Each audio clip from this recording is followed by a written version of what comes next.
How Trump will get back at GOP for Obamacare debacle. The Obamacare debacle sent shockwaves through Washington, D.C. Chuck Schumer's celebrating and the GOP is having a pity party. Not the way it is meant to go under total GOP control of government. Advertisement. But the swamp works in mysterious ways and the muck at the bottom has caught many a man in its clutches, dragging them down to the bottom of American politics. In an interview with Tucker Carlson of Fox News, Vice President Mike Pence accurately predicted what Trump will do to the hapless GOP. Advertisement. Pence said, "That's pretty typical of Washington, isn't it? You, more often than not, see one set of rules for the American people and another set of rules for the political class here in our nation's capital. But as we move forward, the point is that whether the president makes a decision, it would be his decision whether to rescind that special treatment for members of Congress and their staffs." Did Pence just say what I thought he said? It's about time. Mike Pence is not playing games and it appears neither is President Trump. This is a good idea on so many levels. Look, Congress, as federal employees, should have to live with the same consequences as stupid laws they pass as the rest of us. What we want is a health care system that works for all of the American people. I think the primary goal first is to give people freedom over their own health care choices again. Fair is fair, and Pence went to say, the very essence of living in a free society is people get to make their own decisions. But the president and I truly believe that if you lower the cost of health insurance, if you give Americans more choices in health insurance, that more Americans will choose, more employers will choose, to have and offer health insurance to their employees and have health insurance for their families. And if you make Congress live with their decision, we will without a doubt get better laws coming from the swamp. Share this if you agree with Mike Pence.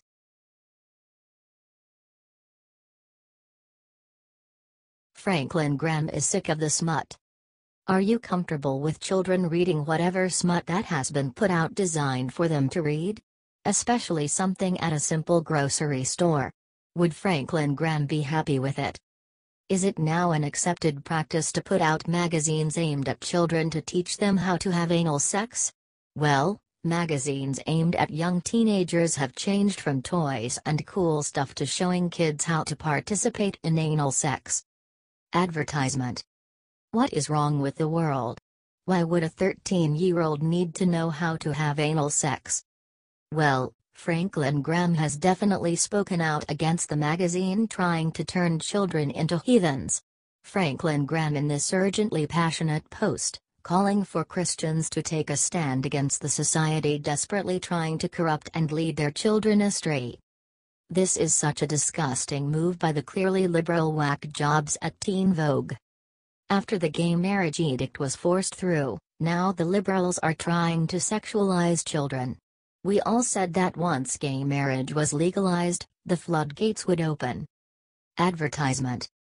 This is Anal 101, for teens, beginners and all inquisitive folk, author Gigi Engel wrote in a guide to anal sex.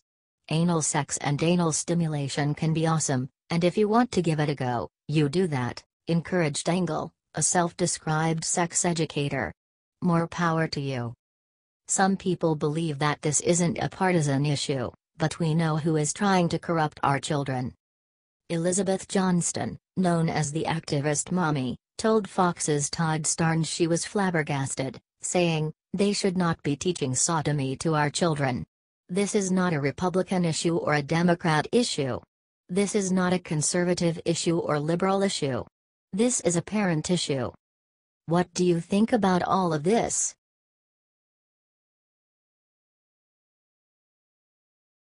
George W. Bush breaks silence with amazing confession about President Trump.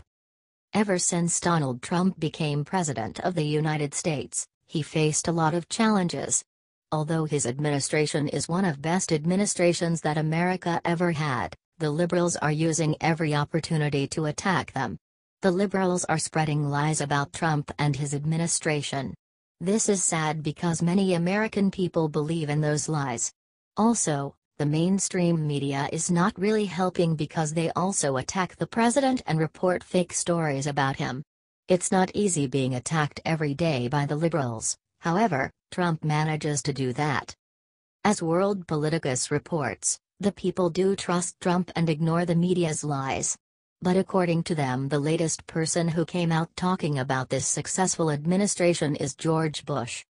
Although Bush stayed out of the public eye since he left the office, he decided to talk with Matt Lauer of NBC about President Trump, and he wasn't afraid to share his opinion. Although he's been silent for a long period, he broke the silence and stood behind Trump's back for the first time. World Politicus quotes him, "When I was president, the major networks, mattered a lot more, because there were, like, 3 of you. And now there are all kinds of information being bombarded out. People can say things anonymously, and it is just a different world." Bush is not a fan of how the media treats Trump. "We also do not like how the media doesn't show any respect to our president." However, no matter what happens in the future, the president will. However, Trump will continue to make our country a better place for everyone. He has proved that by his achievements since he took the office. It doesn't matter if you hate him or love him, he's one of the best leaders that our country ever had.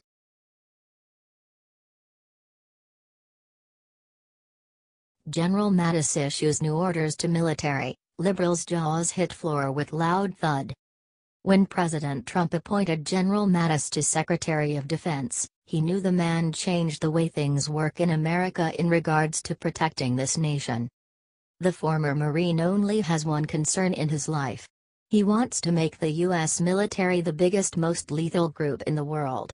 It's a good time to ruin the world's bad guys, and General Mattis is the person to do it. Advertisement. That means eliminating everything that is wasteful. The sensitivity training needs to go because it doesn't make the military stronger.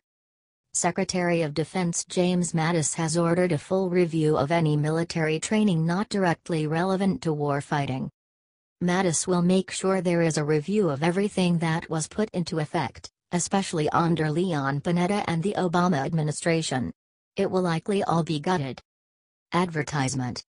I want to verify that our military policies also support and enhance warfighting readiness and force lethality, Mattis said.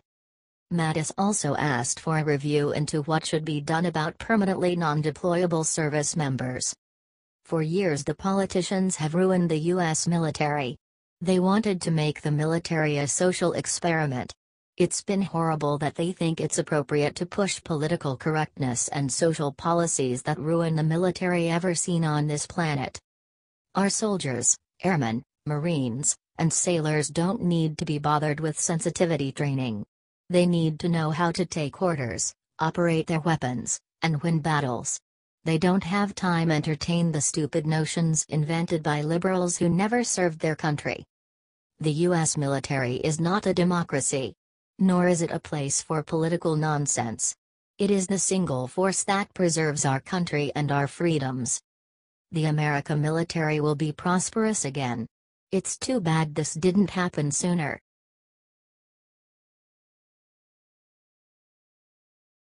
General Kelly discovers easy way to get Trump's agenda through stubborn Congress. It looks like Trump made another brilliant move by bringing in General Kelly as Chief of Staff. Anthony Scaramucci was an unfortunate casualty, but he did his job serving the president by shaking up the staff and firing 2 huge leakers.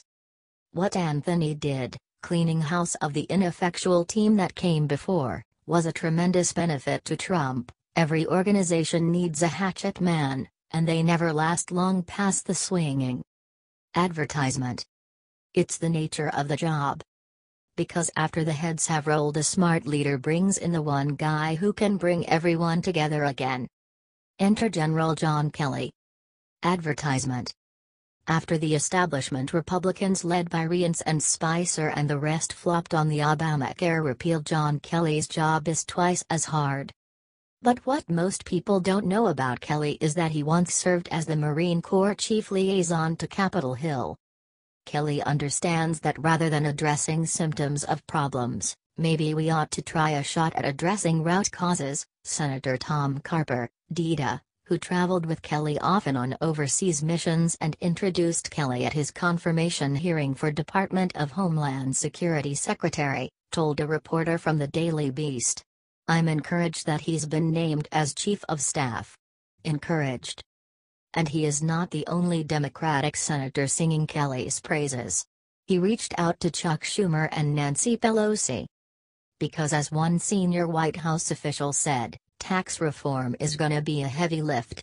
No reason to write off, alienate Democrats any more than we already have. Which is a smart strategy for Trump to pursue. He can pick off enough Democrats with a tax plan and an infrastructure plan, and when he does, he will not be held hostage by establishment Republicans who want to force through bills that directly go against Trump's agenda. And striking fear in both the Democrats' and Republicans' hearts will be Kelly, according to one Dem Senate aide who said, "He seems like an odd person to bring in if you think he's your lapdog. Kelly strikes me as the type of person who just doesn't give a fuck. I don't think he cares. He'll say, 'This is what you should do. You hired me to tell you what to do. If you want to get this done, here is a PowerPoint on how to get it done and I will go execute.'" True, Trump will have to give a little to get a lot, but that is the art of the deal, and he literally wrote the book on that.